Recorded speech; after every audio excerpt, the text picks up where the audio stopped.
Today I'm going to be talking about easily turning off notifications on Android tablets. This is my Fire tablet from 2020 and my Samsung A7 tablet.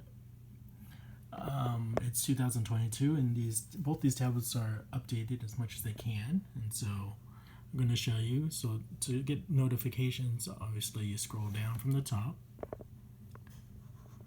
but let's say you want to turn off the notification.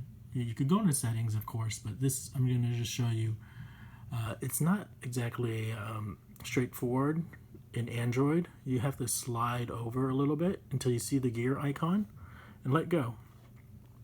So I want to shut off documents notification over here and then click on the gear icon, and then you just click stop notifications, and that's it. You can undo right now if you want to, but you don't have to.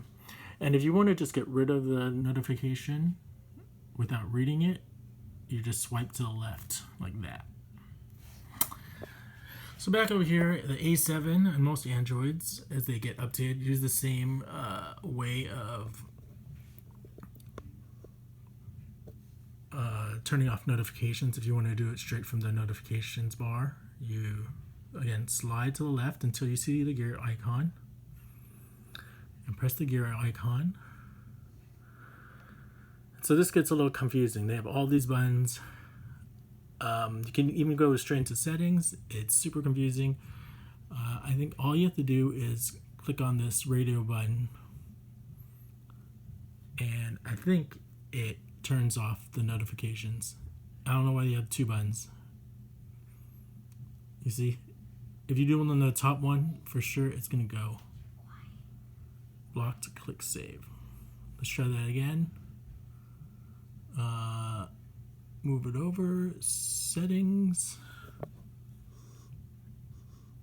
and then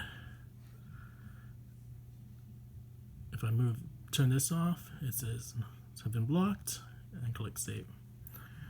And now if you want to again get rid of the notification without reading it, you can just slide it to the left until it disappears. And that's it.